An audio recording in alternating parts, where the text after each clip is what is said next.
What's up? It's Ben from WODprep. We are here for the final week of the 2022 CrossFit Open. This video is going to help you get your best score on CrossFit Open Workout 22.3.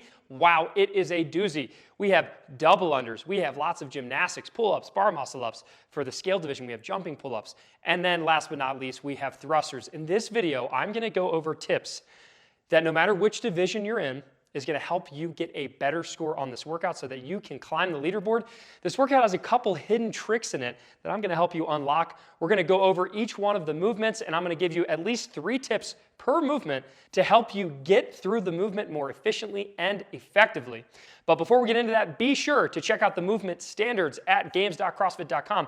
Each division has different standards and different rules. You got to check them out for yourself. If you want to get the complete strategy guide to go along with this video, go to wodprep.com/open. You can click the link in the description or in the top comment below to get the full resource guide, including all of the incredible videos we've already made for each one of these movements that will help you do it better and more effectively so that you can get the best score possible. And without further ado, let's dive into the overall strategy of 22.3. So when it comes to the strategy of this workout, there's one main piece that I want you to leave this video with, and that is, what is your limiter? For most people hitting this workout, whether you're scaled or RX, at some point in the workout, there's a movement that you are terrified of, and you don't know if you're going to be able to get past it. That is where we need to start this strategy.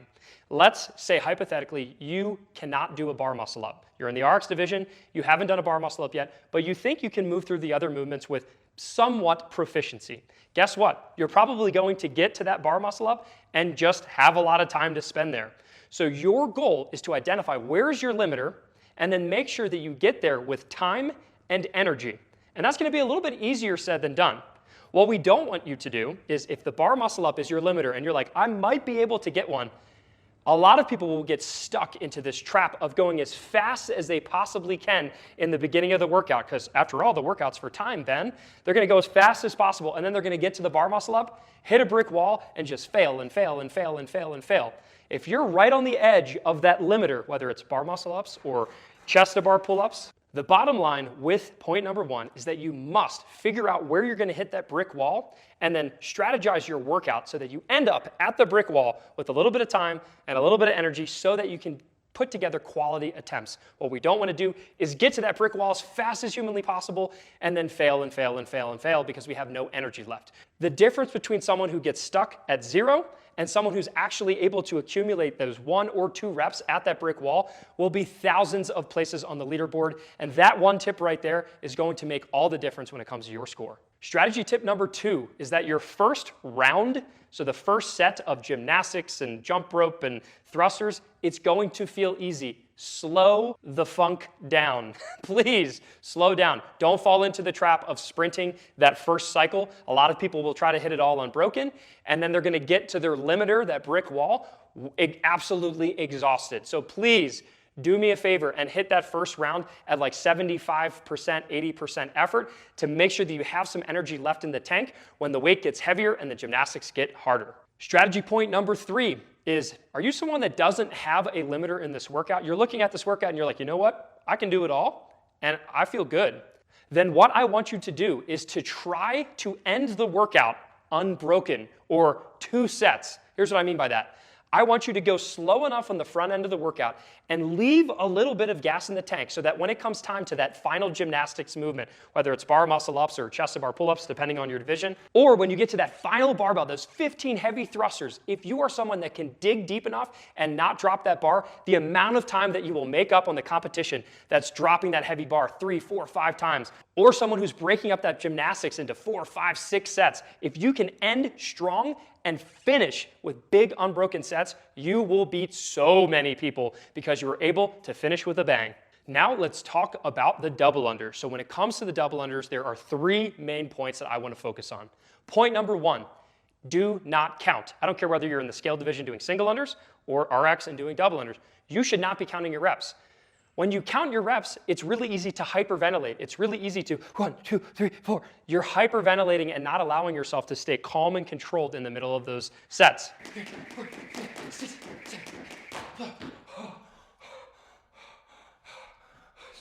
Your job is to let your judge count for you and you are supposed to breathe. Breathe, breathe, breathe. Nice, deep, controlled breaths will help you maximize your efficiency on the rope so that you can get to the other pieces fresh. I'd highly recommend talking to your judge before you start the workout. Make sure you tell them how you want to be talked to. Do you want them counting every single rep out loud? Do you want them yelling how many you have left? Do you want them using their hands? Tip number 2 for the double unders or single unders specifically is do what you need to keep the rope spinning. This is one of the only times I will suggest allowing a single double, single double. What we don't want is someone going for big unbroken sets of double unders, tripping, and then just fumbling with the rope. If you can keep the rope spinning, keep it. And if that means you need to do single, single, double, single, single, double, single, single, double, just to get through the double unders, then do it. I wouldn't suggest it outside of this workout, but it is more efficient than trying to hit big unbroken sets, failing, and then getting tangled in your rope and wasting a ton of time. So keep that rope spinning at all costs. And if you need to take a break in the middle of the set for double unders, it only takes a few seconds, not a big deal. Don't allow yourself to lose control of this workout by going for huge, huge sets. The third and final tip specifically for that jump rope, and especially for double unders, is watch my videos. I have probably 50 plus full-length tutorial videos on how to get better at double unders, and this is one of the few movements where 1 hour of practice can completely transform your ability. Do me a favor, check out the links below. Make sure you're signed up for our strategy guide so that you get the full list of the hand-selected videos that I think you need to watch if you're looking to learn your first double under, or if you're looking to hit every one of these sets unbroken finally. I have a video for you, and it's your job to allow me to help you by giving you those videos. So be sure you're signed up at WODprep.com/open so that I will give you the full resource list on how to maximize your double unders, and that is a completely free resource. And on that note, if you are someone who wishes that they could get coaching, they're panicking right now, you're like, I wish WODprep could coach me, then you should have joined WODprep Masters. You still can. Go to WODprep.com/WODprep-Masters, and you can join WODprep Masters to get coached by my coaching team, and they can help you learn these double unders that you are procrastinating to learn. So go join that now, and let's move on to points about the gymnastic movements. Whether you're doing pull-ups, jumping pull-ups, chest bar pull-ups, bar muscle-ups, all of these tips are going to be roughly the same, and they're going to help you maximize your score. Gymnastic tip number 1 is break your sets early before your limiter. So we talked about that brick wall. Let's say it's bar muscle-ups is the brick wall. You're like, I don't know if I can do any, maybe 1, maybe 2. If we look at the gymnastics movement before that, it's chest to bar pull-ups. A lot of people will get trapped into this idea of, oh, I'm going to do that in 3 sets. Default to doing singles or smaller sets. Break your sets for the gymnastics way earlier than you think you need to. That's because the amount of time wasted taking a break on something like a pull-up bar is very minimal. I can do small, quick sets or even quick singles and get through the reps almost just as quickly as doing it unbroken and keep my heart rate and keep my fatigue way, way down. What that's going to do is that's going to help you conserve that energy so that when you get to your brick wall, you'll have something left in the tank to give it everything you got and hopefully get that 1 or 2 reps. Because if you can go from 0 to 1 bar muscle up, or 0 to 1 chest to bar, or 0 to 1 pull up, that will transform your score and move you up thousands and thousands of places on the leaderboard. If you want specific suggestions on how to break up the sets, I personally like descending rep schemes. So maybe for the round of 21, you could do something like 8, 7, and 6. For the round of 18, you could do 7, 6, 5. Even if you have to do more sets than that, that's totally fine. I just really like the idea of a descending rep scheme. You start with the bigger sets, and then you slowly make them smaller. There's something mentally that happens that makes you keep moving quicker and quicker and quicker when you know the next set is just going to be a little bit easier than the one you just completed. So still harping on point number 1, as a general rule, if you can't do 10 or more unbroken of that movement, you should probably default to singles. I know it sounds crazy, but if you can't do 10 plus bar muscle ups, it's probably smart if you go to singles. If you can't do 10 plus chest to bar pull-ups unbroken, then you should probably default to singles. I promise you that's going to save you a lot of time and a lot of energy and help you get a better score on this workout. Point number 2 for the gymnastics is use grips. Absolutely, positively. If you have any risk of ripping your hands or you have in the past, please go watch my video. I have a full breakdown of the most modern grip techniques. Based on what we saw in the open announcement, you can still use them. There was a little bit of question of whether you're going to be allowed to throw grips over the bar this year because they changed some words in the rule book. Bottom line is everyone used grips that was on the live announcement. They allowed that to pass. The head judge was there, so we're good to go. Keep using grips to help your grip. When you're switching from the pull-up bar to the thrusters or the double unders, all you have to do is simply rotate the grip to the back of your hand. It shouldn't take more than a couple seconds, and you're on your way. You shouldn't be fiddling around with taking on or putting on and taking off grips in the middle of the workout. If that's what you need to do when you wear grips, then absolutely do not wear them. But if you're able to operate them efficiently, it's going to not only save your grip and reduce fatigue for those later sets of that brick wall movement, but it's also just going to protect your hand so that there's no risk of ripping. Point number 3 for the gymnastics, if you've been watching WODprep for any amount of time, you knew this was coming, and it is the box drop-in technique. I don't care if you're trying to get your first chin over the bar pull-up, first chest to bar, or first bar muscle up, or first of any kipping movement. Utilizing the box drop-in method as displayed here is a great way to generate the extra momentum needed to achieve the rep. I've seen it work for countless of movements, including other various kipping movements. The bottom line is go do your research, watch my other videos where I go into intricate detail about exactly how to do it. I don't want to belabor this point on this video, but the bottom line is I'm using a box to jump in to a really, really strong hollow body position and then doing the world's biggest kip swing to get myself up or over the bar. It works for all of the pull-ups, and yes, it works for bar muscle-ups. So please, utilize the resources at hand, learn more about the box drop-in method, and it will take your bar gymnastic movements to the next level, and it's going to help you accumulate those few reps at that brick wall. What's up, everybody? It's been an amazing open, and we're about to wrap up here at WODprep Studios, but really quick, smash that subscribe button and like button for this guy right here, my main man, Travis. He's been behind the scenes shooting all the videos, and then let me give you a little tour. We have Liz, and we got, where are they? Maddie and Murphy, who's got an injured paw. So if you're going to do anything today, smash that subscribe button so that Murphy feels better. Thank you so much for watching during the open. Now back to the normal programming. Let's talk about the thrusters. I have 3 main strategy points that I want to give you for them. Number 1 is that you can't win the workout on the thrusters. They're not that important in the whole scheme of this workout. The gymnastics are the most important part. However, you can lose. The way that you can lose this workout on the thrusters is by holding your breath and completely burning out with really, really big, fast sets. You're going to be tempted to do that set of 21 of those lightweight thrusters, super duper fast, and forget to breathe.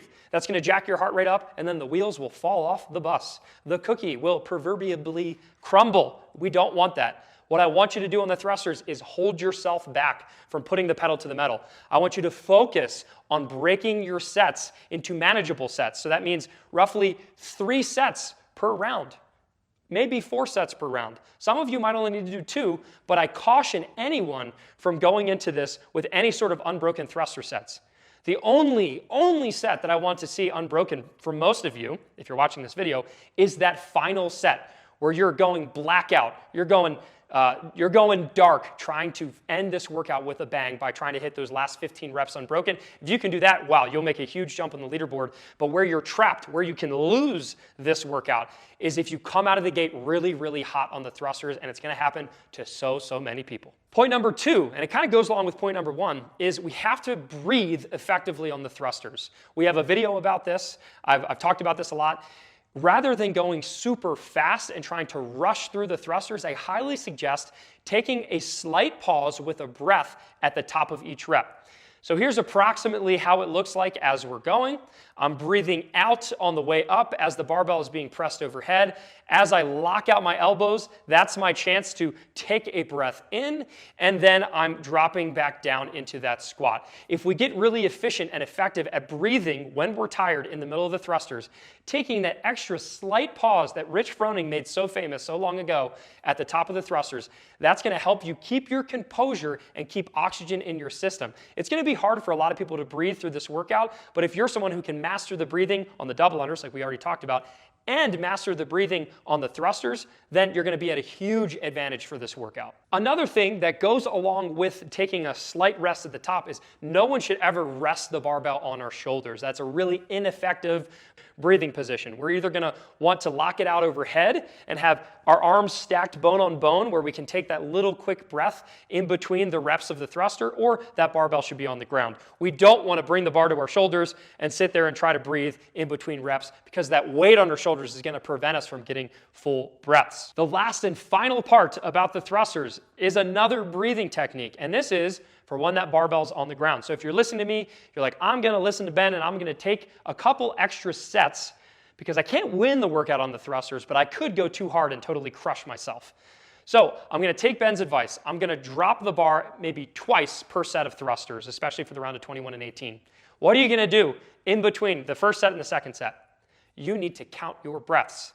I'm thinking that a great way to kind of throttle your energy and make sure that you're not redlining too soon is to take anywhere from 3 to 5 breaths in between each set. So when I finish that first set of thrusters, I let it drop to the ground, I take 3 deep breaths, and then I'm back on the bar into my next set. In between the second and third set, I take 3 deep breaths, or maybe if you're really tired in the round of 18, you can take 5 deep breaths. Just force yourself to have a specific breath count in between each set. What that's going to do is that's going to prevent you from hunching over, grabbing your knees, walking around the gym, and then looking up at the clock and be like, wow, it's really been 45 seconds since I did a rep. We can't have that in this workout.